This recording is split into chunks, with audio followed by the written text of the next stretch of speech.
Minister Fragogiannis, ladies and gentlemen, hello and thank you for coming today. Thank you for coming so numerous. There are some empty seats, but I think that the turnstiles were clicking this morning, as they say.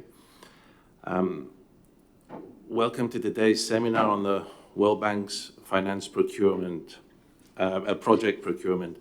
I would like to start with an announcement, which is that this session is going to be recorded and uploaded on our webpage. I have to warn you about this, and according to GDPR rules.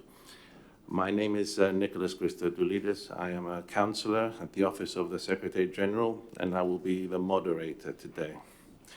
In this capacity as moderator, I would like to ask Mr. Dimitris Kalkos, Secretary General for International Economic Affairs. Most of you already know Mr. Kalkos from his position of Secretary General at the Ministry of Finance. We are fortunate that he has agreed to join the MFA with this important portfolio. So please, Mr. Kalkos, the floor is yours.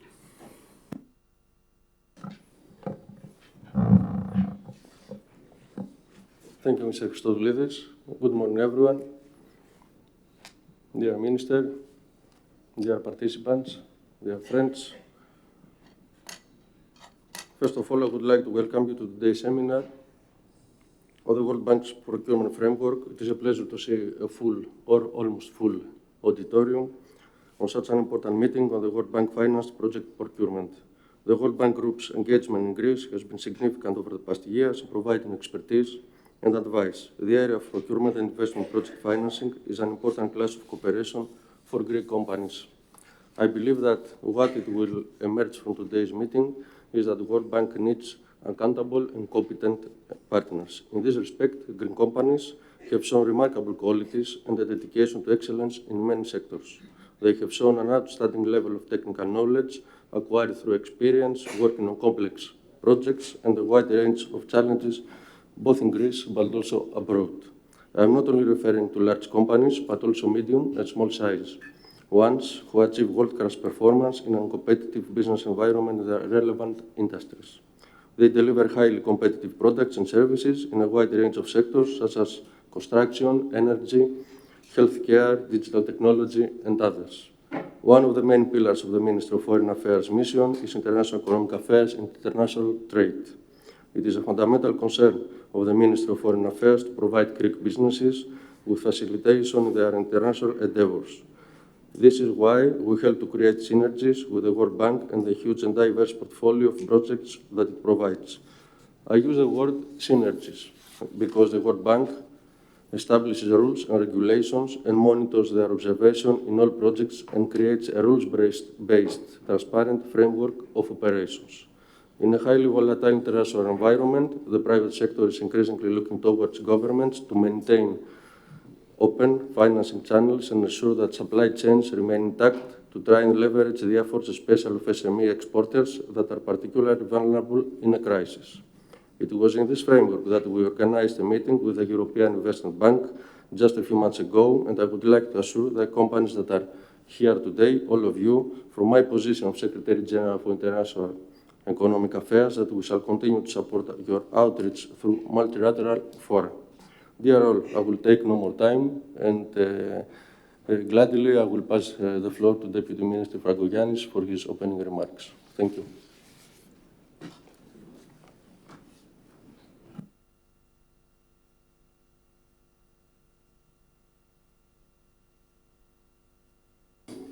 Good morning, everyone.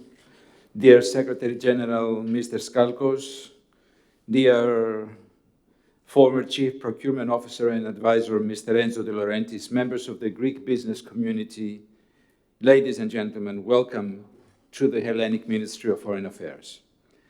It is indeed a pleasure and an honor to participate in this important seminar. I would like to, first of all, congratulate the Secretary General of the World Bank, the Export Credit Greece, for organizing this event that brings together executives of the World Bank with innovative entrepreneurs and prominent investors from the Greek business community. I'm confident that our discussions will provide valuable insights into the future investment opportunities offered by the World Bank procurement system the sectors that are driving progress and the tenders for projects in developing countries in Africa, in Asia, and North America.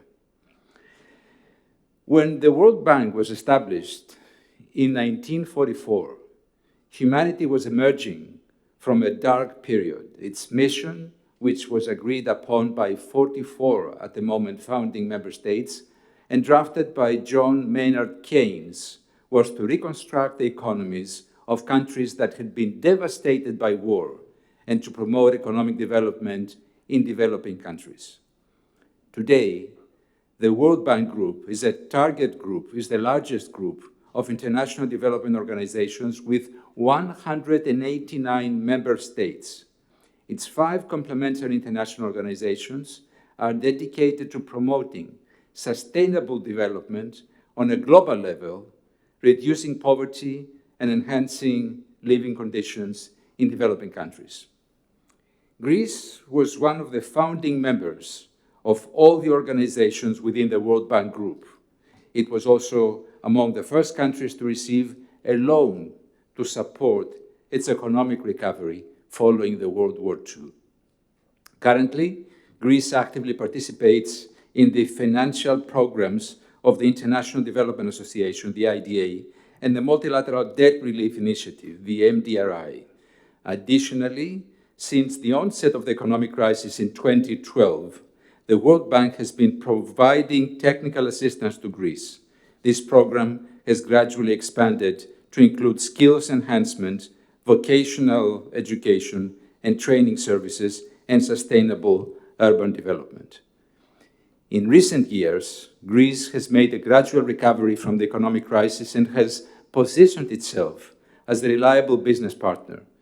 Under the leadership of Kyriakos Mitsotakis, the government has prioritized political stability and is leading the country's transition towards an export-driven, investment-friendly, competitive, and globally oriented economy.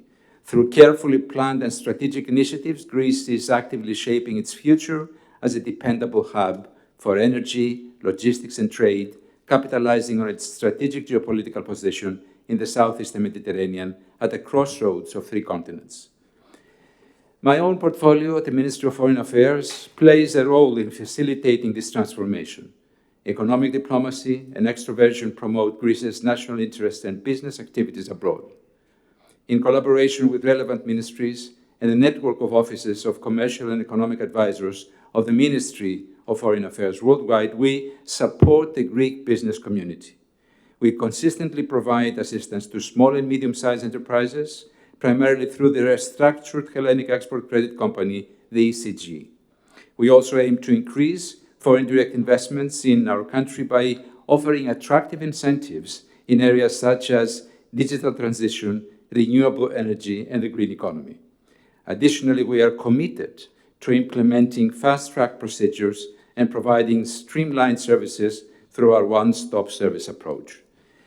To achieve these goals, we are leveraging various regional advisory projects developed by the World Bank Group, including positioning Greece as a logistics hub, for the World Bank is helping Greece enhance its logistics performance to establish itself as a regional hub for intercontinental containerized freight to and from Central Europe. The project also aims to boost the provision of value-added logistics services within Greece. Second, modernizing vocational education and training services from 21 to 23, the World Bank supported the Greek Public Employment Service in creating a modern, dynamic, evidence-based, and cost-effective vocational education and training system that aligns with the requirements of the evolving economy. Number 3, to improve business environment. The World Bank assisted the government in coordinating reforms to enhance the business environment and prioritize and oversee the implementation of these reforms. Number 4, to modernize and complete the Greek cadastre in 2021. The World Bank provided technical assistance to establish new joint cadastre property registry offices and develop a functional and efficient national spatial data infrastructure. This process reform is crucial for eliminating one of the major barriers to conducting business. And finally, to develop the National Disaster Risk Management, the DRM plan, The advisory service has contributed to enhancing the country's disaster preparedness and prevention system, improving its effectiveness. Ladies and gentlemen, it is evident that the World Bank is actively engaged in providing technical assistance that aligns with the government's national reform program and the National Recovery and Resilience Plan. With the support of the World Bank, Greece has made strides in implementing reforms and embracing business-friendly policies, establishing itself as one of the most appealing investment destinations in Europe.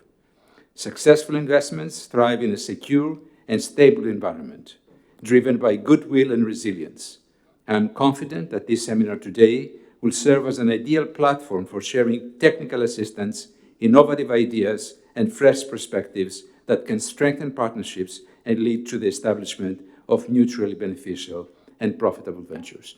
I thank you for your attention, and I do welcome to Athens Mr. De Laurentiis. Thank you, sir.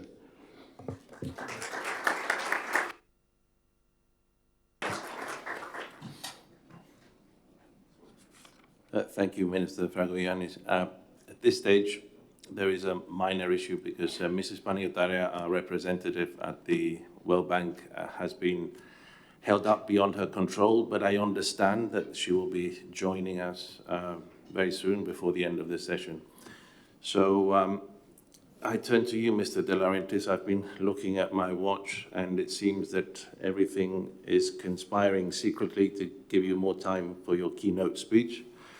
Allow me to tell the audience that Mr. Enzo De Laurentiis is former Chief Procurement Officer, Senior Advisor at the World Bank, and we are very fortunate to be able to host him today. He will share his significant experience with World Bank finance project procurement. The floor is yours, Mr. De Laurentiis. Thank you very much. Good morning, ladies and gentlemen, Minister Frangogiannis, Mr. Skalkos.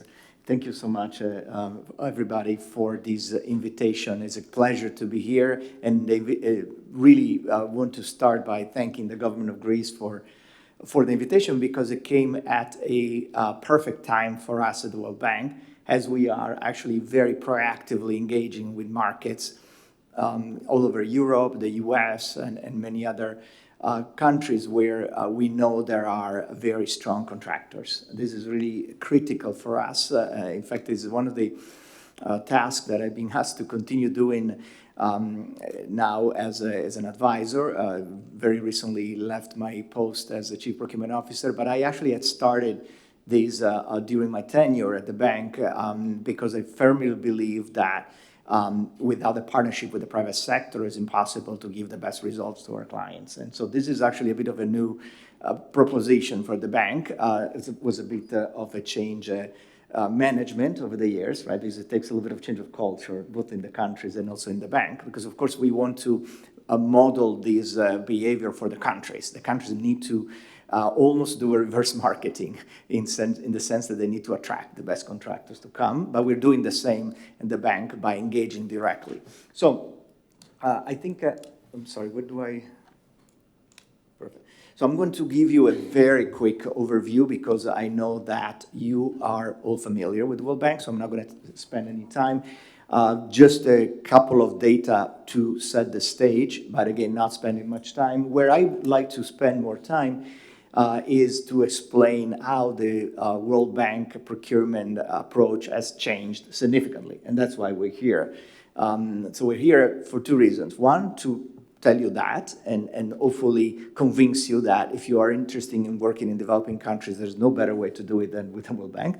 And second, to hear from you. If there's any suggestion, any issue that you have encountered, we will be more than happy to take into account. In fact, we're in a listening mode as well. I've been collecting a lot of interesting, important information from the markets, which we are using as we are actually at the cusp of another major step change in our procurement approach.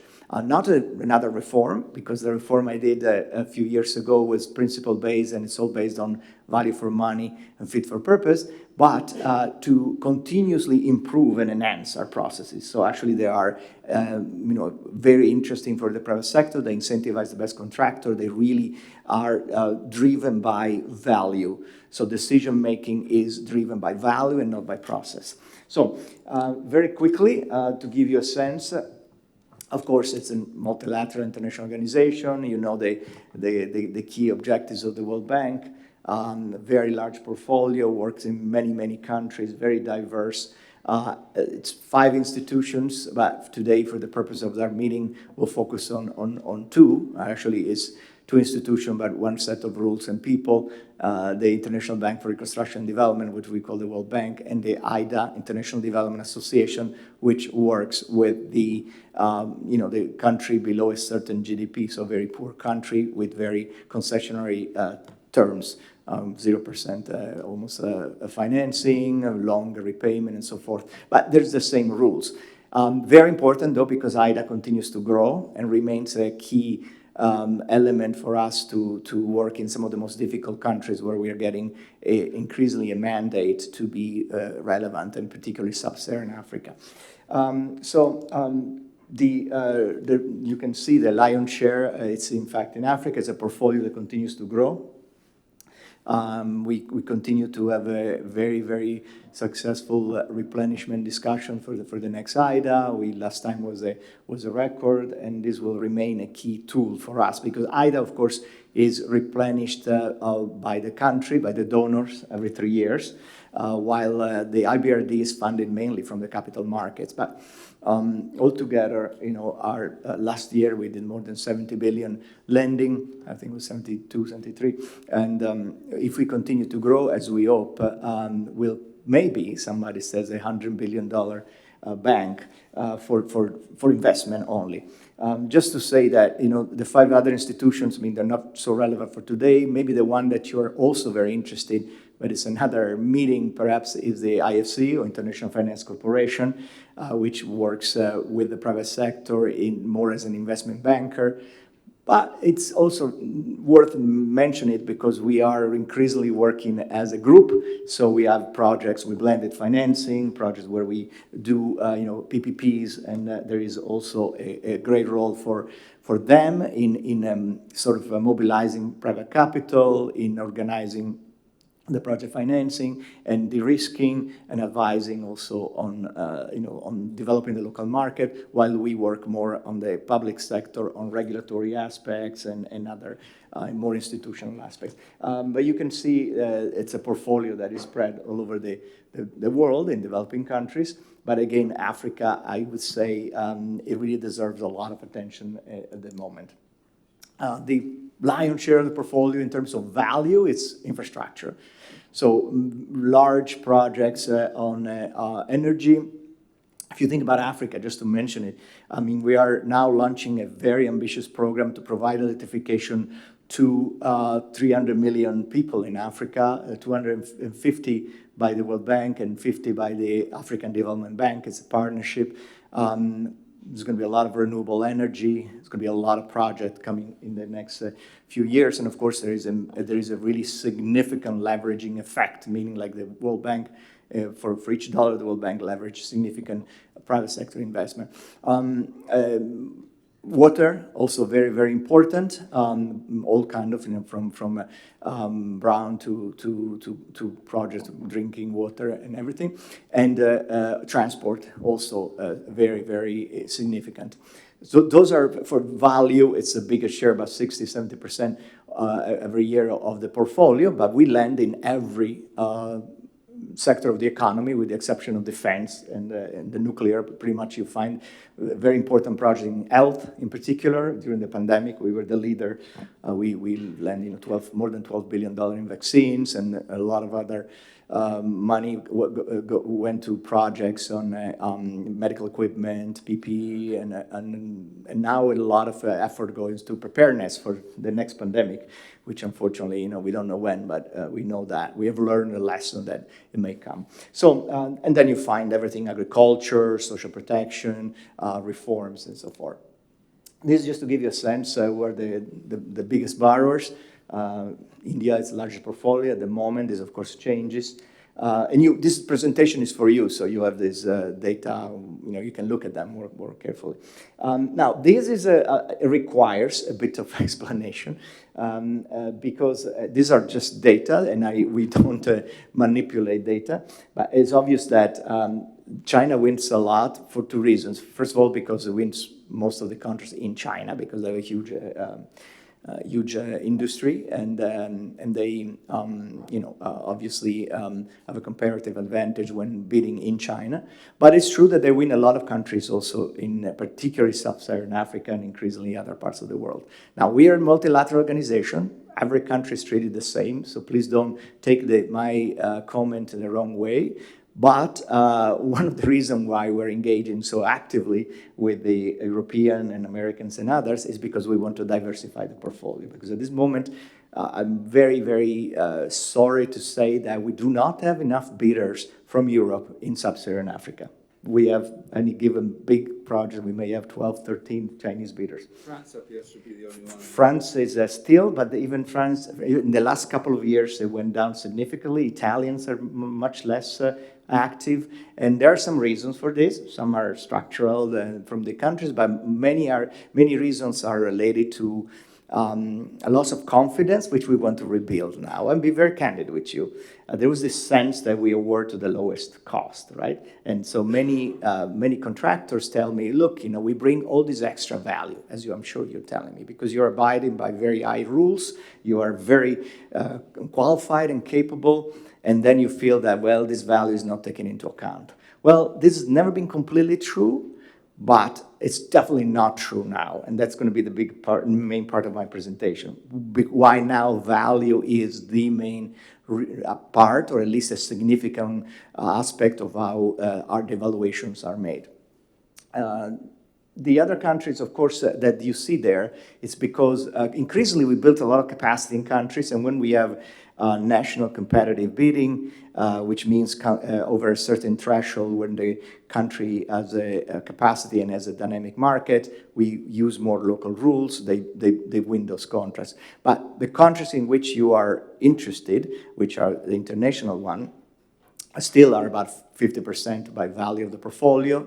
They're less in terms of number of contracts, but they are where, I think it's more interesting to focus. But that doesn't mean that you cannot compete and be very successful also in national competitive bidding and locally advertised contracts, because if you know the country, if you have a presence, maybe a partner, so not to discard that. But of course, where we have a more direct influence, and we'll discuss more today, is what we call internationally advertised contract, which is the larger contracts. But in terms of let's say non-borrowing countries, so European, US, Australian, as I said, you have very few European companies now, and very, very few Greek companies that participate in particular in infrastructure. There are more that participate in consulting assignments, which are smaller in value. They are very important, of course, but the real holy grail for us, if I may, it's to bring back European contractors, really to build infrastructure with great quality and with all the expertise that you bring. This is just to give you a sense of the last few years with Greece, and it's not very good. I mean, I'm honest with you. The main reason, though, is because Greek companies don't bid much. They don't participate much. So I think with the help of the ministry and the government, number one thing we need to do is to make sure they participate. They come and they participate and they bid, because when they do, they have a good success rate, like all the other European companies, because it's the level playing field, the rules, the role of the bank in holding hands to the borrowers, in intervening in resolving any problem, both during the evaluation and the contract implementation. That's something that assures you that when you bring value, it's going to be leading to winning. Goods is non-existent. Goods is non-existent, yeah. So there should really, and there's a lot of manufacturing in Greece. There's a lot of industry. So I think we need to really work on that and bring them back to the bank. This is by region. You see Africa, actually, it's more where it participates most, and this is by sectors, and of course the transport is where they participate the most. I mean, these are just data. I mean, they don't mean much, but just to show you what the scenario is, and you can look at it. These are the countries, and some make sense because they're close geographically, Albania. I see there's something in Africa, but again, you can diversify a lot more. I think, in my view, obviously, if you look at regionally, Eastern Europe is where you have an obvious geographic interest, but also, of course, Africa, as I said. It's simply because in Africa, there is going to be a booming portfolio. There already is. Very low capacity in the country, so that's where we have more international contracts and where we really think that by diversifying the pool of participants, so bringing strong companies like Greek companies or other European companies, we can actually get much better value to our clients. Okay, so stop me anytime, by the way, with questions. I like this to be as interactive as possible. It's not a lecture, but otherwise I'll continue. So those was just to set the stage, right, to give you a sense. I wanted to tell you about why now we are in a very exciting moment for the World Bank, which will translate in opportunities for the private sector. So first of all, the World Bank and the other MDBs received a major mandate from the G20. You may be very familiar, I'm sure, in your roles. Last meeting in Delhi, all the G20 asked the World Bank to step up significantly in its leadership of what we call global public goods. And global public goods, of course, are important both to the global community, but also to the country themselves and the lives of the people, because events like, for example, climate change, which is, I would say, the number one concern, have tremendous impact. Think of all the weather events that were devastating. But of course, there's issues of preparedness to pandemic, fragility in the countries, many cross-border issues that now are seen also in this global dimension because they affect everybody, but we were asked to make sure that we mainstream this more into the country strategies, right? So you have now a number of tools. I'm not going to spend time listing them all, but they're very interesting. For example, what we call GRID or Green Resilient and Inclusive Development, which gives you, there's a paper on the web that gives you a sense of how more holistic the approach is to development now. There's this country climate development reports, which help the countries choosing the right options to advance a climate agenda while also looking at other aspects of development. And there's many other aspects. We are the largest financier of climate projects. Every project is Paris aligned since last year. There's accounting of carbon accounting already for many years. But now we're taking it farther. In fact, even the mission of the bank has been updated in a way. It's not just only longer our world our dream is a world free of poverty, but on a livable planet. If you work in the World Bank main building in Washington, it's actually on the wall. They just added, when we came back from Marrakesh, we were in Marrakesh last October for the annual meeting of the International Monetary Fund and World Bank. This new vision, bold new vision, received a resounding endorsement from the shareholders and the governors. And we came back from mission and it was on the wall already. So this is just obviously explains why the bank is evolving. But the evolution, it's complex. And so one thing that's very interesting that I would advise you to take a look is what we call the evolution roadmap, which is has two other major components. One is how to become a bigger bank, and that's also another conversation. It's complex, but we're already leveraging our balance sheet much better, reduced our debt-equity ratio from 20 to 19%, which means that we were able to mobilize a lot more capital, lots of new financing instruments, lots of guarantee instruments, and a lot of effort to raise private sector capital. So that's one thing. But the other one, which is very relevant for today, it's how we evolve our operational model.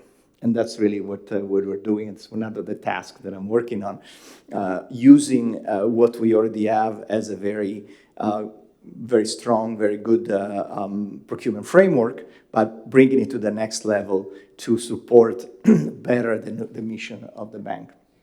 And of course, I don't need to tell you all the issues that brought to this situation. So this is some example, but clearly the pandemic wreaked havoc, devastated economies. Some are still recovering. Inflation is better now, global inflation, and fear of global recession is less down, but there's still countries that are really struggling with debt. So there's many that are debt distress.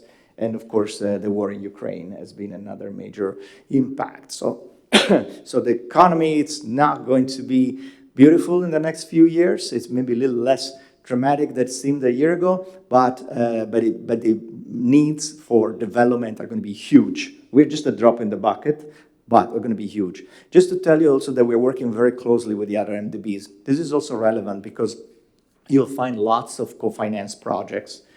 We are, procurement in particular, we're very, very advanced in harmonizing our rules.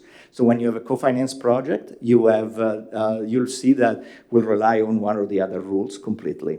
We have these mutual reliance agreements where if, for example, generally it's the World Bank, they rely on our rules. But it could be that we rely on the Asian Development Bank rules or the EBRD or the Inter-American. So that's very important because you don't have to deal with multiple rules. And they're very, very similar. So almost everything I'm telling you today applies to the other MDBs, with the exception perhaps that we are a bit more advanced, but sorry, don't quote me with my friends in the other banks, but we have been leading these reforms. Very good. So I already told you about the evolution roadmap, which is very important. So how does the procurement framework fit into this?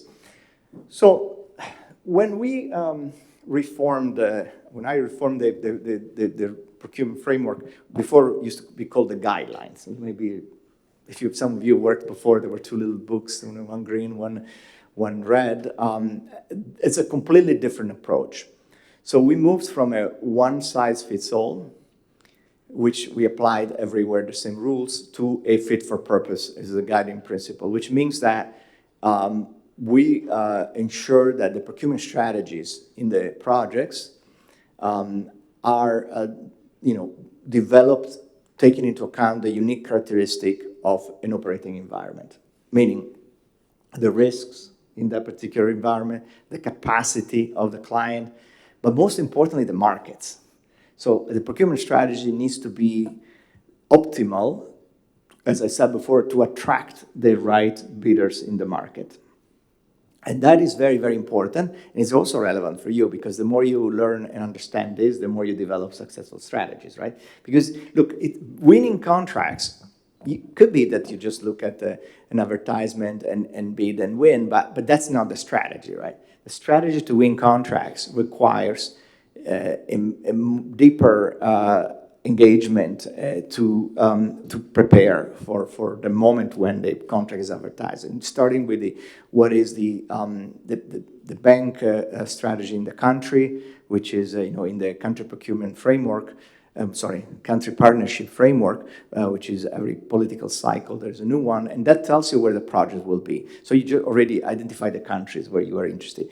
Then, of course, you follow the pipeline, and the pipeline tells you which projects are coming up, what type of procurement is there.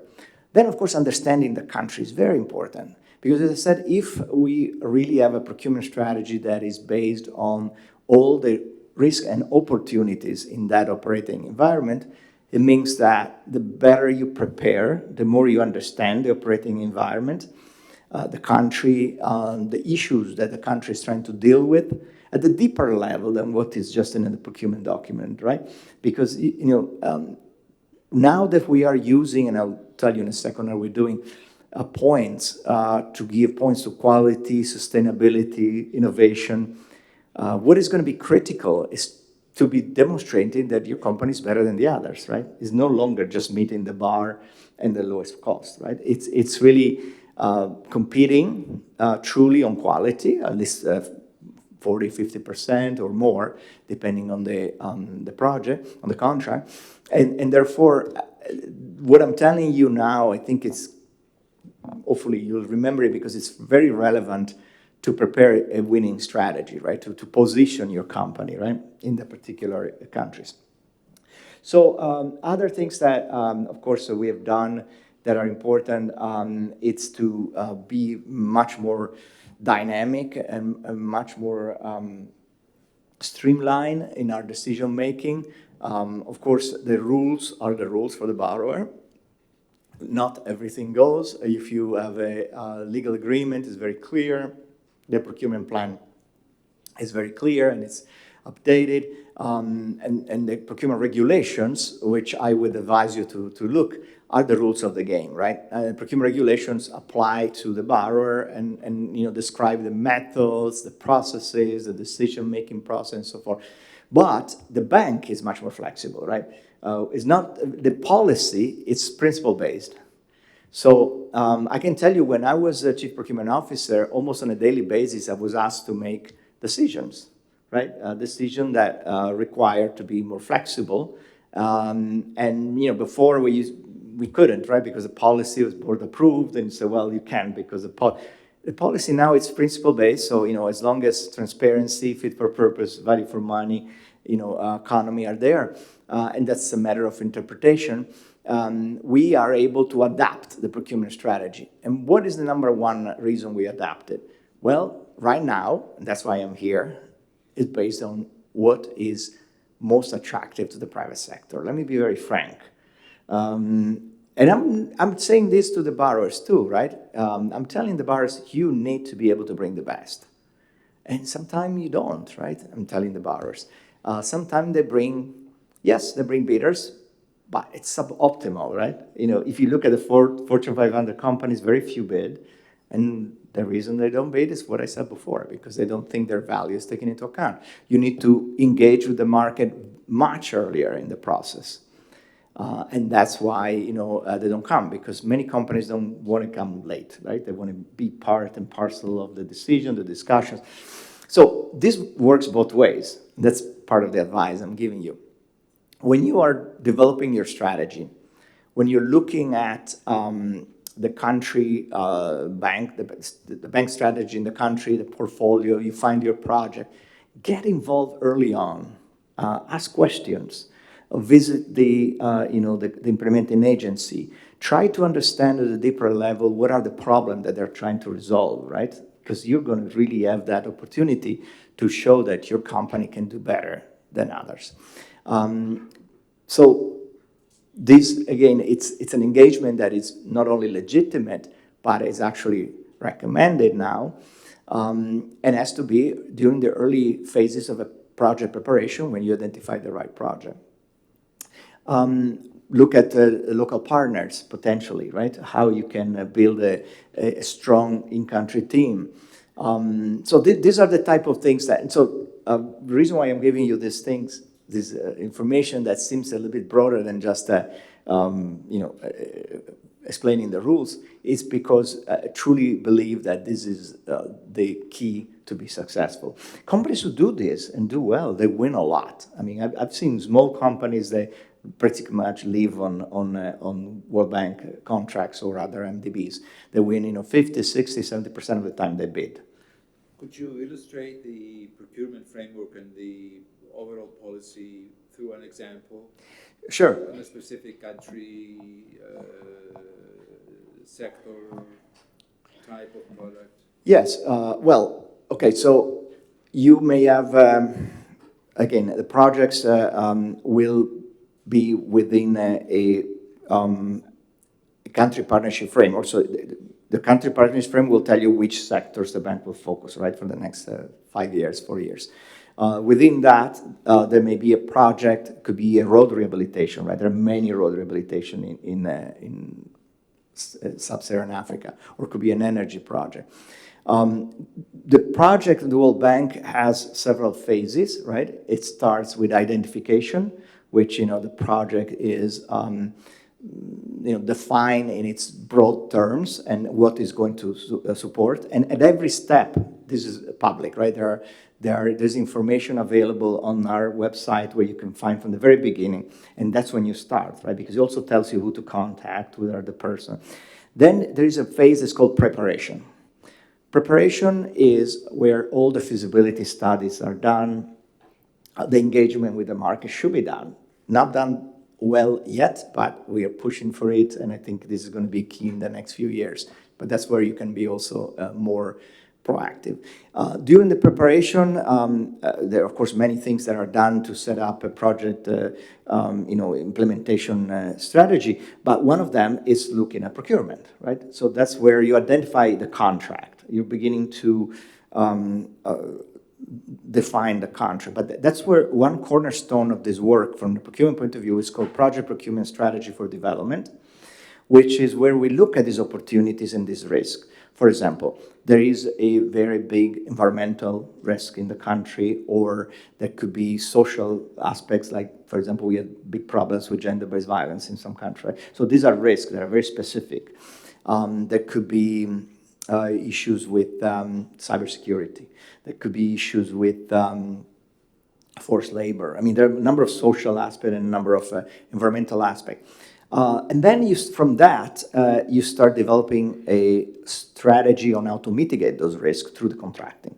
At the same time, you look at the market. So there is a big study that the countries are expected to do for major projects. Simple projects is not necessary, but the big projects has to be a big engagement where they need to reach out to the market and understand who are in the market best placed, right? There are several tools that we're giving them. Supplier positioning, supplier preferencing. I mean, these are technical aspects. There are for each of these things, you find a guidance note on our website if you're interested. And I think the more you know, the better it is. But you don't have to necessarily be expert on this. But the borrower needs to, and we help them. So they need to find which side of the market and is it international, is local, and if it's international, what particular companies are the best one to invite, right? Or to incentivize to bid. What drives them? Who are the key players? What is value for money for them? So you build that into the contracting strategy, right? And into the evaluation strategy. And that leads to a choice of method, right? So there are simpler contracts that we use what we call a request for bids. The request for bids is similar to what you've seen it before. Basically, you invite bids with or without pre-qualification. Now we have included also rating criteria that are used to evaluate quality and sustainability, but it's basically a simpler way to approach. The very complex contract, if it was, for example, a complex power plant or a really complex, energy transmission, you use a request for proposals.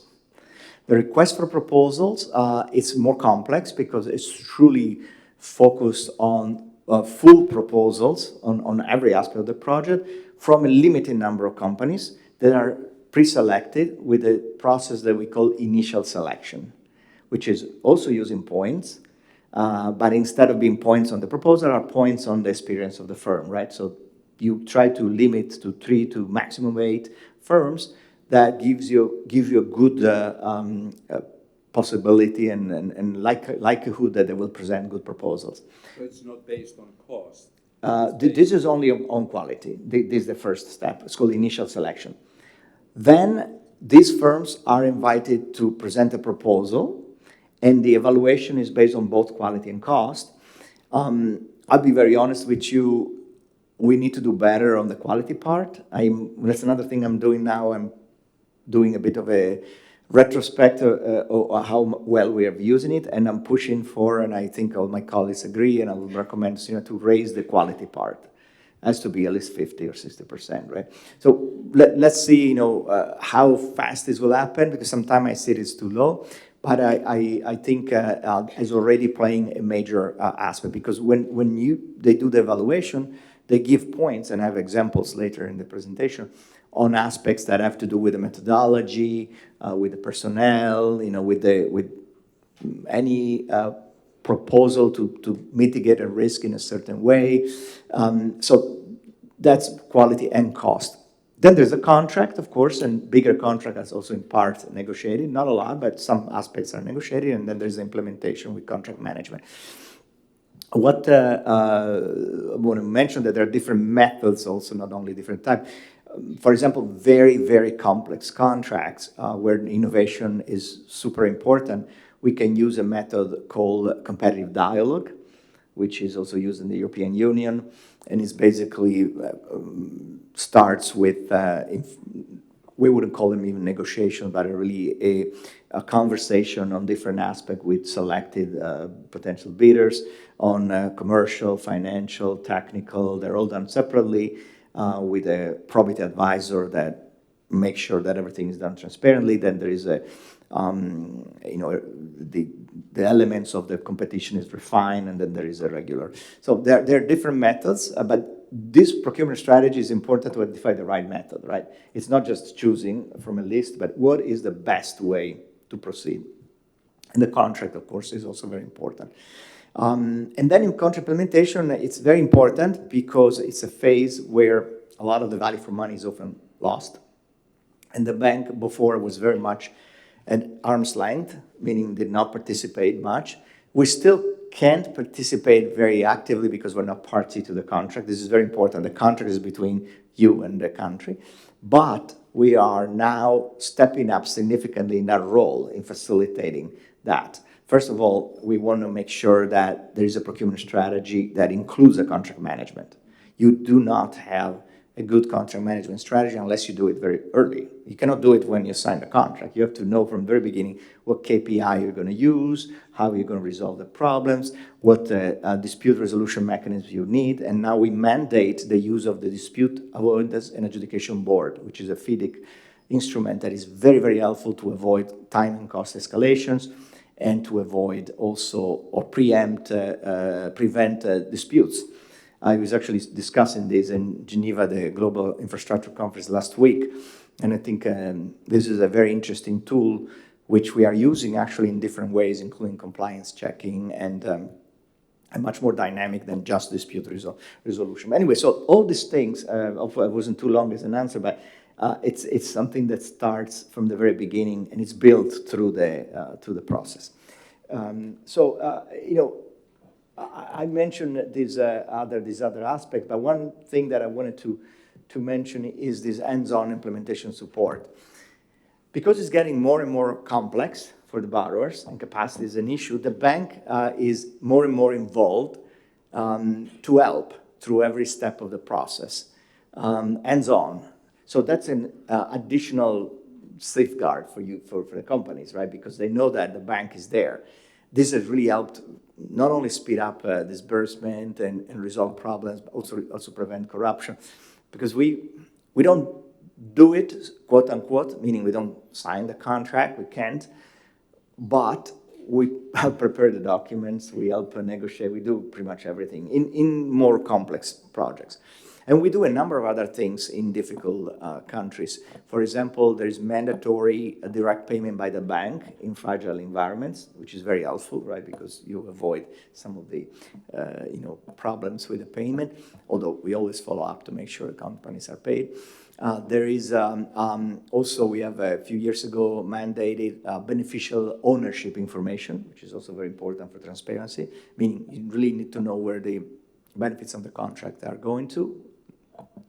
And we have, of course, a very high bar on anti-corruption. We have a whole department in the World Bank that investigates, decides which cases are investigated, and if they find evidence of corruption, there is a two-tier system to debar and suspend firms. So you know that, because that's another concern of company, right? Well, these are countries, there's a lot of corruption. Well, there's zero tolerance for corruption in the World Bank. There are several things where there's zero tolerance. One is corruption. The other one I would say is, gender-based violence and, violation of the basic rights of the communities. So on these things, you know that when you compete in an environment that is similar to what you have in Greece, right? Because frankly, if you don't have the World Bank, you don't have this environment. It's simple as that, right? Some countries are more difficult nothing, wrong to single out any countries, but as a fact, right? Development is a fact. So the World Bank brings in this framework, right? It's not just procurement, but it's anti-corruption, environmental and social aspects, very hands-on involvement, and a legal agreement with the borrower that if the borrower is in violation, we can suspend disbursement. We have a number of remedies. So just to say that after the first 5 years of implementation of the framework, we had a report to our board, and it was quite successful in the sense that we see that we have done pretty well in using this fit for purpose, working in difficult countries. Risk management has improved because, again, we look at procurement as a tool to manage risks. And again, we have engaged quite successfully with the market. Just to give you an example, during the pandemic, our borrowers could not access the market, right? They couldn't even get phone calls returned because everything was disrupted. The big companies were only talking to their regular clients who paid right away. But there was also a lot of predatory practices where some companies, charge crazy prices, and so the borrowers didn't know what to do. So what we did, we used this hands-on approach to do a very novel approach in the bank, which we called bank-facilitated procurement. So basically, I negotiated directly with my team all the contracts, the big contracts, right? Just to give you a sense, and that's the fit for purpose to there's no other way to do it, so we need to help the borrower, and we need to do it ourselves. And we actually developed a strategy and a procedure that is now in our regular procedures for another situation where there's market disruption, where we can step in and do if not the signing of the contract, but the leading all the aspects of procurement directly from the team where I still am a member. And this is very important because this is very much appreciated by the market. So the convening power of the bank allowed us to do great contracts, consolidate demand from across the bank, and good. Prices were higher but not predatory, were reasonable because we were able to do price benchmarking. We did, obviously due diligence and everything. And I can tell you that this was very much appreciated. So the market appreciates the bank's involvement. Now, we cannot always do it that way because that's very resource intensive, but we are going to try to be more and more involved, and you will see the difference in that. So this is where we basically continue to move forward. And there are a couple of things that I wanted to mention that are interesting. This this value-driven decision-making continues to be a driving element of our approach. And we are, for example, now focusing a lot on managing supply chain risks, right? This is very important. We talked about the extreme disruption. Should we interrupt or shall I finish this? I think you should. Well, we should interrupt to welcome Eleni. Of course, to welcome Eleni, first of all.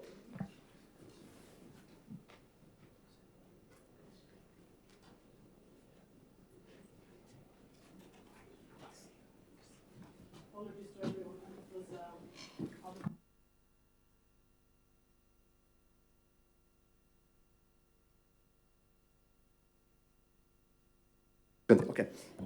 So the extreme disruption of the supply chain really taught us some lessons, right? How it's important to help countries generate resilience in supply chains, right? So that's has to do with the security of supply, but also the managing the risk in the supply chain, right? And we talked about aspects that are environmental, social. The greening of the supply chain is becoming a very, very important consideration in general in bank policy, as you mentioned, the Paris alignment and the sustainability as one of the key driver of everything the bank does. But it's also important for procurement. And now we have the ability through these rating criteria to give value to these aspects, right? Who has a better, for example, net zero plan? Climate is also important for procurement. If you think about it, more than 70% of greenhouse gas emissions come from supply chain. So this is what we call Scope 3 emissions, right? And these are actually the more difficult to manage. Scope 1 and 2 are easier. One is basically the one directly from the project, and 2 are related to the aspect of the construction, and 3 is like the entire supply chain, transportation, and all these things that can be managed also through procurement, although this is a frontier. But we're beginning to look at that quite seriously.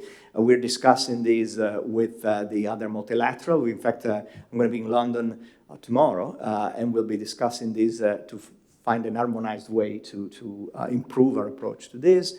Industry is discussing this. I was, just as I mentioned last week, at the FIDE Global Infrastructure Conference, where we talked about decarbonizing infrastructure as one of the main drivers in industry. There are a lot of companies that are doing this already quite well, having plans, net zero plans. So, I mean, these are very, very important considerations to focus on, to really build on your experience, but take it also to the next level so you can be more competitive. Because at the end of the day, it's going to be how you demonstrate that you're better than other companies, which is a fair way to compete, right? It's not just about price, it's about value. And who goes beyond the bar should be taken into account.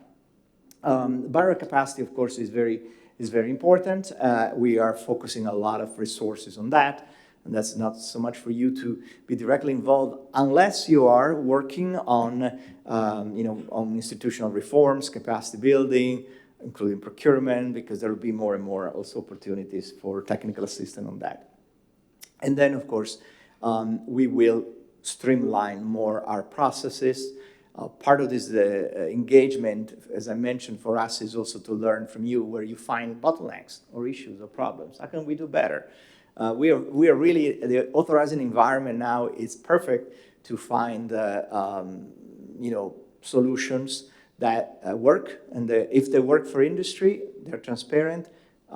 We have pretty much carte blanche to do it, right? In fact, we have a mandate from our senior management to move quite quickly in improving our processes, which are already very good, but I think we can take them to the next level.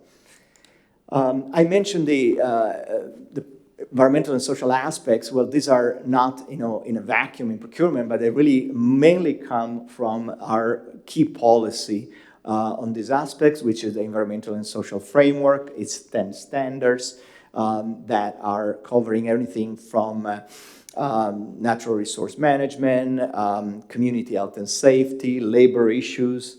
So you find labor issues that are, similar, the same as you have in Greece, which is another important consideration for a level playing field, right? Basically, these are the ILO labor standards, right? The same, like a minimal working age. So it's a very high bar.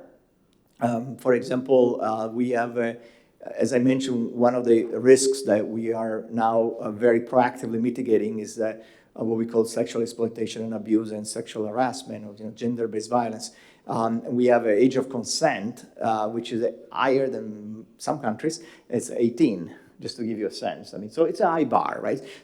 This is important because you know that only good companies can compete on this level, right? You cannot have, anybody who comes and thinks they can do anything and do it with impunity. So you will compete with companies that are already operating under the highest standards, like the European Union. So you'll be in that good company. Very good. So all this, it's already mainstream, because if you look at our documents, we have standard documents for almost every type of procurement, but certainly for infrastructure, construction, design and build, EPC contracts. So we have contracts that include, in addition to standard conditions, which are based on the FIDIC, the 2017 FIDIC Rainbow Suite. If you're an engineer, I think you're familiar with that. They are very well, accepted and mainstreamed in markets. But we have conditions of particular application that are almost as, or probably even more complex because we include all our policies there, right? So you'll find every aspect of the environmental and social framework reflected in our condition of particular application, plus more, because again, with procurement, we're trying to go a little farther, not only mitigating the risk, basically do no harm, but also do good, meaning go farther in advancing certain aspects that are very important for the greening of the supply chains, climate mitigation, and so forth. So risks that just emerged, not just emerged, but let's say more recently became very, very important, like cybersecurity are also included, and there are important requirements, both in qualification and in contract conditions on cybersecurity, and we can also give points to companies that demonstrate to have a track record in managing and mitigating cybersecurity risk better than others. So all this, you find it in our documents, and then in the project, of course. That's why it's important to follow the project very closely, and not just when you see the contract. There is environmental and social assessment, right? There's one assessment of both, and there are a number of instruments that the borrower needs to use during implementation. But many of these cascade to a specific contract. So it's not just the contract for engineering and for construction. It's not just what's in the standard condition, but it's also, for example, a very important part of the contract requirements is going to be the contractor environmental and social management plan, right? Which reflects at the contract level these bigger studies and these bigger commitments that the borrower has to make. That's a condition for mobilization. So it's very, very important. And this is really depending on the environment, but it's always, the bigger the contract, the larger the site, the more you have risks in construction because you have a lot of labor influx, you have workers interacting with communities, you have impact on the environment, you have roads that are built, so issue of safety, and there are all kind of things. But you find also this also in goods, right? But to a lesser degree, but you do find some of these requirements. In consultants, important to say, particularly for engineering consulting. Engineering consulting is very, very important for us. And a lot of these requirements, in a way, are also reflected there, also because engineers have to, in many cases, supervise these projects, right? So they have to be not only familiar, but also codes of conduct and things like that we require from a contractor in a way are reflected in also in engineering. And engineers need to be very familiar with this because they help develop projects. And when they develop projects, they have to be fully aware of all these requirements and how they are included. So the rating criteria, pretty much I explained a little bit already, but this was an important change for us because, again, they gave us the ability to take into account non-price factors, right? So that there are aspects that are more qualitative, but they're not, just standard, right? It depends on the contract. It depends on what are the objectives of the contract. We work very closely with our colleagues in different sectors. Transport, for example, we issued a joint guidance note on how to do the rating criteria for transport. Energy is different, but also the project and the contract level are different, right? Again, it's not just to give points. It's to say, okay, with this contract, what are the most important aspects of quality, right? What are the 2 or 3 things that if you do it better, you truly give a better value? And this is a technical decision, it's not a procurement decision. What are the risks, the biggest risk in this contract? If you don't manage them, you could actually have very serious downstream impact. Again, gender-based violence could be one, but others, cybersecurity. So those are the basis for determining what the rating criteria are. That's why it's so important to be also engaged very early on. And also when you look at the documents, you are you're responsible for reading them very, very carefully. And if there's things that don't make sense to you, you should raise them. It's very important for the borrower and for us to hear from the market if we're not doing the right thing. And this is, still evolving. So it could be that the market tells us, look, it doesn't make sense. What are you asking here, right? Nobody's coming, or we're not, able to. And this happens, and the bank reacts very quickly. To give you a sense of how we have used this much more proactive engagement, also to model it for the borrower, we have a major project, which I can mention because it was public and everything, CASA 1000, you may remember in Central Asia, was a huge, this was a few years ago, but that started us on in this course. There was a huge energy transmission, 4 countries in Central Asia. Nobody came one bit. So what we did, we helped the borrower organize a conference in Paris, called all the prospective bidders, and had a conversation. Well, why didn't you come? Well, the allocation of risk wasn't right. The security aspects weren't right. So we changed. We had an interactive exchange with the market, a few versions of draft documents, and then everybody came. Because, that's the objective, right? That the market feels comfortable. So if you see issues in a project, come and let us know, let the borrower know. That's why I was saying at the beginning, it's not just passive, right? It's a very proactive approach that leads you to be a very successful firm in winning. There's no doubt that if you do that, you're a strong company, you will win 50, 60% of the time. You have my word for that. So this allows this fit-for-purpose process to go farther, right? Because fit-for-purpose is also not only just designing the project and the contract the right way, but actually refining even better because you have a better proposal. So this is, without the ready criteria, we could not have fully realized the benefits of having a fit-for-purpose approach. And that's what we call value for money, right? Value for money is no longer considered cost. It's a multidimensional concept that includes all these aspects. Why does it include these aspects? It's not just because we believe so. We do believe so in the bank, by the way. It's part of our policies and our mandate from our shareholders. But every government has that too, right? You deliver value to the citizen. If you forget for a second the World Bank and you look at the modern government in Europe, for example, there are a number of policy objectives that you achieve with procurement. It's not just cost. Yes, you have to use the resources the best possible way, but you deliver value to your community, to your taxpayers, and value includes inclusive communities, building inclusive infrastructure, mitigating all the impact on the community, protecting the environment, and complying with international commitments like the Paris Agreement, right? So all this is reflected in the World Bank. It's no different than a modern government. So that's why if you work like this in Europe, and by the way, the European Union has same IBAR, right? So if you work in the European Union, you already know, right, this, and you have a legitimate advantage, in my view, to compete. So if you don't know all this, and this is the reason why many companies didn't come in the last few years, they felt, well, you're going to give it to the lowest cost. Well, that's not the case. So this is just a sort of an illustration of where value for money is. It's you start from like a pass or fail, very simple procedure requirement, to qualification, more sophisticated, but only when you get to ready criteria, you have what we call value for money.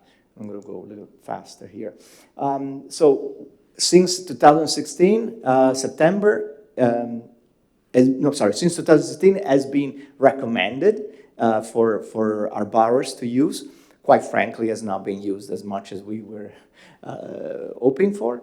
So I made the decision last year in September 23 to mandate it. So it's mandatory. So if you find a contract that doesn't have ready criteria, unless a few exceptions is off-the-shelf goods, vaccines obviously doesn't work very well, and a few commodities, but most contracts, certainly all infrastructure and most goods have ready criteria. If they don't, you should let us know because it would be a violation of our rules. So this is very, very important.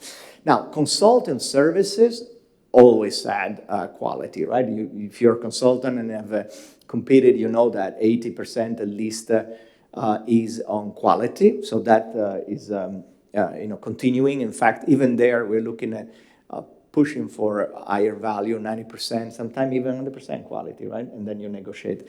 Why? Because consultant assignments, first of all, that's what you don't buy a commodity, right? You don't buy a widget, you buy know-how. So you have to give that. And then some of them have tremendous downstream impact. I mean, if you're, major infrastructure or a reform of a country, if you have a problem with quality, you have a huge downstream impact. So that's very important. But that also shows that, consultant is where Europeans and others, Greeks, again, need to bid more, but then also I'm sure they're in the same situation. They always want a lot, satisfactorily, because we always use quality. Infrastructure and goods, we didn't, and that's why you have less participation now, but that's what we are trying to change, and to have a lot of companies coming and bidding for that. So very quickly, this is, I already mentioned all these things, but without ready criteria, we wouldn't be able to really advance all these different agendas that I mentioned on climate, cybersecurity. We would be only having a minimum bar, but we wouldn't be able to see who can go behind. And also, many bidders told us, many companies, that they were not coming because of that. And when they gave us, this very strong message, and we mandated the user-ready criteria. I can tell you the feedback that I'm receiving, hopefully you feel the same, is that the market feels that the processes financed by the World Bank are much more attractive now to them. They feel like it's worth the investment, because it is an investment, right? You have to dedicate some time. So I already mentioned all this, but it's obviously was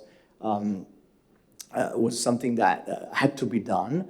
I can tell you also that some companies and some mainly borrowers and others have been a little bit reluctant, because, well, you introduce more subjectivity, because of course there are some quality-based decisions that are not expressed in monetary terms. But first of all, I can tell you the experience, and there are studies, including the OECD, that show that actually the use of ready criteria reduces the risk of corruption. Certainly reduces the risk of collusion. It's very difficult to collude on quality, right? You can collude on quality, you can collude on price. But also, by providing a lot more hands-on support, by ensuring that the way the criteria are developed is really based on technical aspects, by ensuring that the projects have the right support and technical assistance, we make sure that the criteria are the right one, they're managed the right way. And of course, as I mentioned, our oversight of the process and the way corruption risk are mitigated by the bank also provides that safeguard. So there's no evidence, sorry. I'm going to have to step out for a few minutes. I'll be back in about 15, 20 minutes. Of course. With you later. Yeah, of course. Do forgive me. No, absolutely. Thank you very much. Thank you so much. Appreciate it. So there is absolutely no evidence that there is more corruption when rating criteria are used. In fact, the evidence points to the contrary.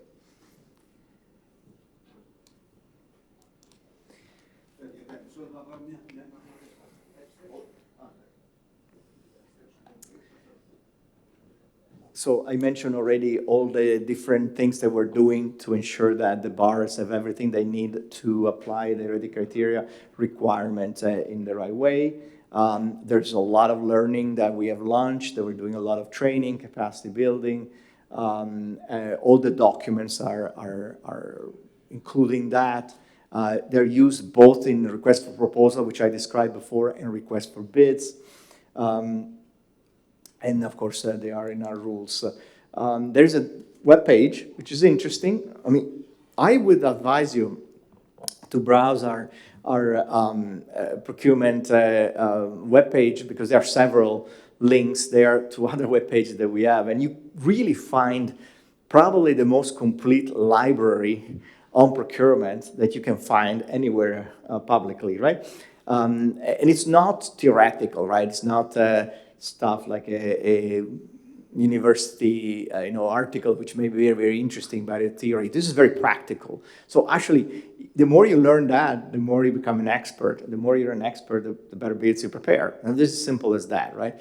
There's no substitute for knowledge, and this is knowledge that is available. And of course, you can ask questions and everything. But so there's also a web page just on ready criteria, which gives you also e-learning module, gives you presentations if you need to make it to your company, and it gives you guidance. This, it's basically, before I was describing for you the process of developing a procurement strategy, but that's really where ready criteria are chosen, right? When you identify the risk, you identify the opportunities, you identify the target market, you identify what's the best aspect of quality, you have a conversation with the market. This is, of course, what we tell the borrower. And that's when you have the right criteria because they focus on the right things and they're not generic, and that's how they evaluate. These are the type of questions that the borrower would ask. For example, you have a very large project, right, contract, very complex, in a difficult environment. That's where ready criteria become super important, and the quality versus price ratio has to be much higher. Could be 60% or even 70%. We're really pushing for that, right, to have a lot, because there the risks are huge, right? If you don't do it right, you're going to have a lot of problems. And you really want only the best. You want to be able to compare and say, well, this company can actually help me to mitigate this risk and to get the better quality and to innovate, for example. Innovation is very important. One of the things we want to change with procurement, it's not to have cookie cutters approaches, right? I mean, because those are, where, you have these contracts where, we already mentioned before, sometimes don't have a very broad participation. You have some companies that give the same things. No, we want to bring extra value, innovation. The market is much faster, moving much faster than we can move. So if we don't learn from the market, if the borrower don't learn from the market, it would be impossible to really implement some of all these very ambitious programs that we have at the bank. So, innovation is great. When I talk to companies, I learn incredible things that are happening in the market. So help us also with your feedback, structure process that really not only take advantage of innovation, but perhaps even drive innovation more. And it's a well-known fact in modern government that the government procurement is the biggest driver of market innovation, more than the research and development, more than subsidies. These are OECD data. So why not in our projects? So that's what we are. And so there are a number of questions that the borrower would go through in preparing the procurement strategy and in deciding. These are just examples. I don't need to read them, but some have to do with the methodology, with the personnel, to how supply chain are managed, and then, of course, how well they address the risk identified. Somebody can have, for example, a better methodology to reduce the impact on the community, or to maybe have a better way to move to a circular economy approach, right, which is very important. Again, these are things that are very popular in Europe, right? The European Union as a target for moving to a circular economy. And so you're familiar with these things, but you never saw them before in the bank projects, and you will see them increasingly more. And then, of course, the net zero ambitions, these are just an example of how you would score. This is for you to look, so you have a sense. But then, of course, you would, when you look at the projects and the contracts, you get into a deeper level. And it goes from anything that, well, you understand it, to, wow, you're really exceeding the targets, right? You're really innovating. You're giving something that we never heard before. Evidence-based, though. Remember that, for example, we haven't yet used carbon reduction criteria, but we will pretty soon. And of course, those have to come, the proposal from the borrowers, from the market have to come with science-based evidence, right? I mean, how are you going to do that?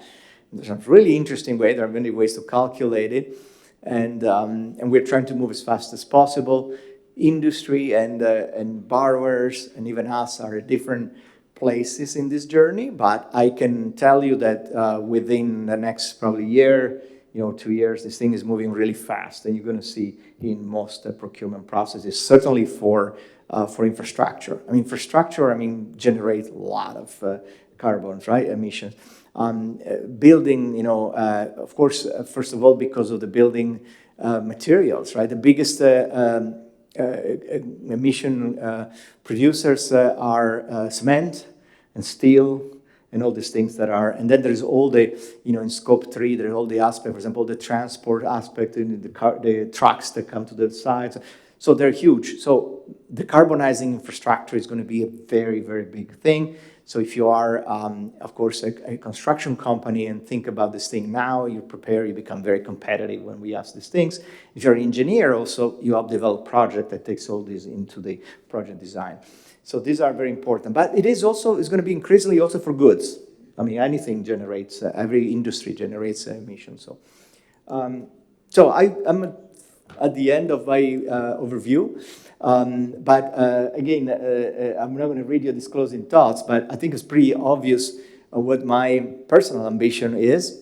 One is that hopefully I explained clearly enough how the bank has changed and why it's now really interesting for strong companies to participate because they find real opportunities that were there before, but perhaps not as well, let's say, presented, and certainly not as well managed. Now the level playing field is really very, very good.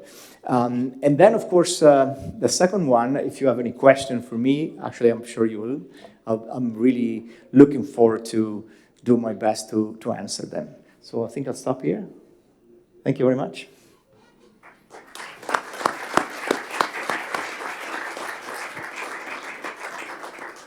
Thank you very much, Mr. De Laurentiis, for your interesting presentation. We will consult you again soon on the Q&A session. I'm not implying that things were not clear, but I'm sure there might be some things to ask.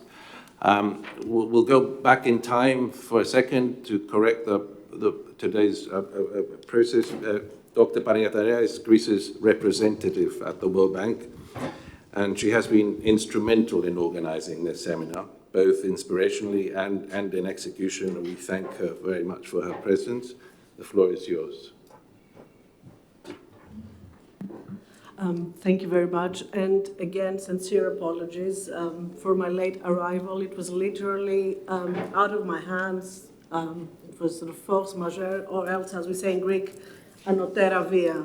I'm also sorry for making you hear my opening remarks after Enzo's really complete and thorough presentation of how to bid for World Bank finance projects. It was as I expected, a fantastic presentation. So as we gather here today, I think we do so with a shared commitment to a key objective of global development, which is delivering results for the communities we serve. The process of procuring goods, services, and works is central to the implementation of World Bank financed investment projects, as it helps guarantee that they are not only efficient and cost-effective, but also transparent, sustainable, and equitable. For companies and stakeholders looking to work with the World Bank Group, understanding the procurement system is more than just a formality. It is a key to unlocking opportunities for growth and collaboration. This seminar is designed, and I hope you're already getting a glimpse of this, to demystify the process, provide clarity, and ensure that you are well prepared to engage with World Bank finance projects. I'm truly grateful that Enzo has joined us. Today, we're delving into the procurement policies, processes, and the crucial roles that companies can play in delivering projects of real value to millions around the world. We're also exploring how the system is evolving to meet the changing needs of today's global landscape, addressing challenges such as climate change, inclusive growth, and digital transformation. If I gave a title to my opening remarks, which are no longer opening, is why Greek companies are well positioned to succeed. Greek companies have demonstrated remarkable expertise and resilience across various sectors that are highly relevant to World Bank funded projects. Let me be more specific. Greek companies have strong infrastructure capabilities. They have long been leaders in infrastructure development, particularly in sectors such as transportation, roadworks, energy, and water management, with major infrastructure projects implemented both domestically and internationally. Greek firms have proven their ability to deliver high-quality results, even in challenging environments. This aligns with the World Bank's need for reliable partners capable of executing large-scale infrastructure projects across developing regions. Greek companies are at the forefront of innovation and digital transformation. The Greek technology sector has grown significantly in recent years, with companies delivering on digital solutions and emerging technologies. As the World Bank increasingly prioritizes digitalization and technological advancement in its projects, Greek companies are uniquely positioned to provide the cutting-edge solutions needed to drive sustainable and inclusive growth. Greek companies are globally recognized for their expertise in renewable energy. In fact, they have made substantial strides, often becoming leaders in the markets that they place themselves. With the World Bank's focus on addressing climate change and supporting the global transition to clean energy, Greek companies are well placed to contribute their expertise in solar, wind, and other renewable technologies to World Bank-funded initiatives. Greek companies have demonstrated success in working on international projects, often in regions and countries that align with World Bank priorities. This experience gives them a competitive edge as they're familiar with operating in diverse regulatory environments and adapting to the unique challenges of developing markets. Finally, Greek companies have a reputation for adhering to high standards of quality, transparency, and compliance. These are exactly the qualities that the World Bank seeks in its procurement partners, ensuring that investments are not only cost-effective, but also sustainable and impactful. I would like to encourage all Greek companies that are present here today to take full advantage of these strengths. Your proven track record and sector experience make you ideal candidates to compete successfully for World Bank finance projects. This seminar is, I hope, an important step toward building the knowledge and networks that can help you all engage effectively and successfully with the World Bank's procurement framework.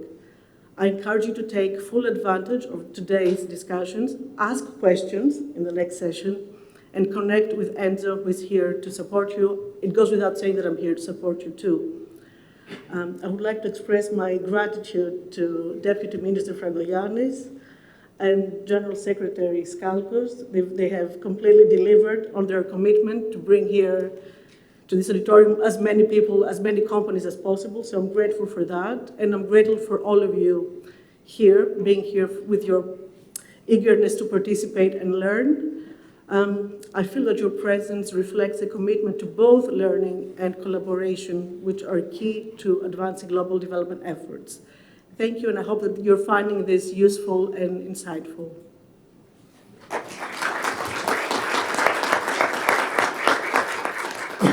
Thank you, Dr. Panayoterea. Last but not least, Mr. Gregory Stamatopoulos, Chief Executive Officer, Export Credit Greece. We know that ECG has been recently recalibrated to include project finance, and we would be very interested to hear Mr. Stamatopoulos' remarks on possible synergies. Also, I'd like to thank him and his colleagues for co-organizing this seminar. Grigori, the floor is yours. Thank you very much. Good morning to all. I will be very short because I do know that you all want to start the QA session, and myself and the management team have to go back to the office as well. ECG, this was a very insightful event because we also wanted to understand how the World Bank procurement system is actually working. We do not participate in financing for the Greek exporting companies, but we do have insurance and guarantee schemes in order to support them when they want to get the financing from any institution. Before summer, we entered into discussions with MIGA, which is a subsidiary of the World Bank, which they are into guarantee schemes as well. So we're trying to look into opportunities on how we could support and mitigate the risk together with MIGA for large projects, project financing all around the world. And we do also invite you to talk to us and to see if we can also be helpful when you want to develop your exports outside of Greece. Thank you very much. Thank you very much. This was very brief but concise. Yes, well, thank you. I'd like to open, we are running a little bit late on schedule, but I'd like to open the Q&A session. There were already some questions by the Minister, but please, if you have questions, now is the time.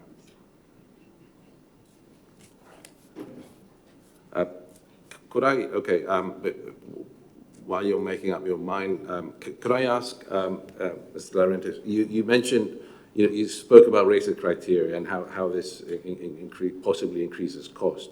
And then you said, but I might be wrong, you said that the market appreciates the bank's involvement.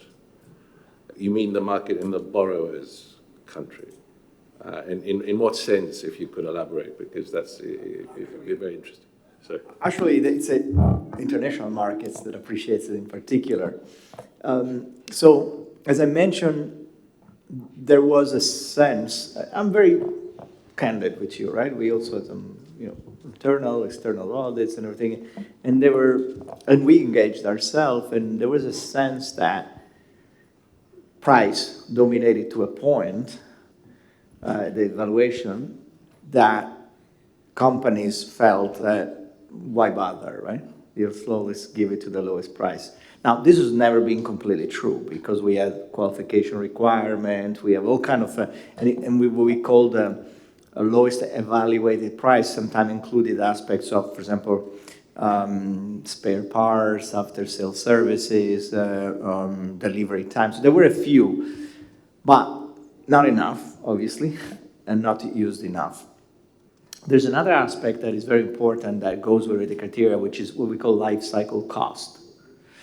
So if you see now, particularly in infrastructure, but also in complex equipment, you will find in the bidding documents formulas that allow to not only look at the initial price of the investment, the capital cost, right, but the cost of the investment through its life, right, sometime up to final disposal of assets. And in some cases significant, right, because maintenance can be significant, operation can be significant, all these things, spare parts, and this depends on the. So the market was telling us two things, basically. Well, the cost is not realistic, because you give it to the lowest cost, and then the cost much more, right? I mean, my product is, or my construction methods are more efficient. And then, of course, you give it to the lowest cost. So that was the number one message from the international markets. Local markets always operated well within the local market. It doesn't mean that they're operating efficiently, because we are also working on a parallel track of reforming the local systems, right, for their own, beyond bank, just like improving their processes in a similar way. And many, many countries have done that. But international markets are, let's say, the number one advisor to the bank in terms of raising the bar on quality. And that's why rating criteria at some point became mandatory. Because when we put it as optional, I am very candid with you, wasn't used. Because it takes a change, right? It's safety in doing things the same. So both even our own colleagues, right? We had to kind of give them something that you cannot do anything else. You have to use them. And now I can tell you that the feedback is very, very good, also from borrowers. Because they realize they can get better competition. They realize they get better value. And I can tell you now, I don't have any negative feedback on having done this. When I decided to do, not to say me, I don't want to say me, but my management and us, when we decided to do the mandated, was a bit courageous because some people were really against it. So why you have to do this complicated? And now a year later, there's no one person that doesn't think that it was a good idea. Actually, they're pushing us to do more. And that's why I mentioned the minimum waiting and maybe going further. Thank you very much. Questions? I know that some companies have requested to see you on a one-on-one, so the questions will be coming then. But if there is nothing else, may I turn to you, Secretary General, for your closing remarks? This interesting meeting.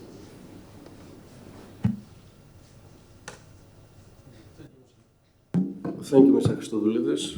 As we're approaching the end of this valuable and very informative, thought-provoking seminar, I would like to share with you some of my comments. World Bank, first of all, World Bank financed contracts offer suppliers billions of dollars worth of business opportunities to work globally, to enter developing markets. And this is something very important. We were informed about the concept of rating criteria to evaluate budget proposals. Rating criteria is a game changer for suppliers that want to compete on quality rather than just price. And I think this is the key message of today's seminar. Rating criteria are non-price factors that are taken into account when evaluating bids and proposals. They pertain to quality, sustainability, and innovation. They are designed to address the specific risks, opportunities, issues, and quality factors in each procurement. They provide a way of creating a balance between quality and cost, and of course, safeguarding sustainability and climate impacts. And understand that contracts that are awarded based on the optimal balance of quality and cost, which is not necessarily the lowest price, and this represents the best value for money, I think. Also, the bank continues to support borrowers to implement this change by providing hands-on support and capacity building. And as I mentioned in my opening remarks, and I think this is something that the Deputy Minister will agree with me, we believe that Greek businesses have everything to gain by engaging with the World Bank finance project procurement. From the point of view of transparency, good governance, advancing the cause of sustainability, and scaling up the impact for good development outcomes for all countries. Closing this seminar, and on behalf of the Minister of Foreign Affairs, I would like for once more to thank Mr. Enzo De Laurentiis for his valuable and thought-provoking contribution. My dear friend Eleni Panagiotarea for this initiative, and we look forward to a more closer cooperation, and all of you for your participation. Thank you, and have a nice day.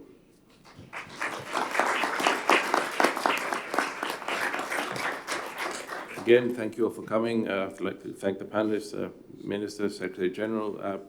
There will be a light lunch offered upstairs and a chance for networking, so please. Thank you.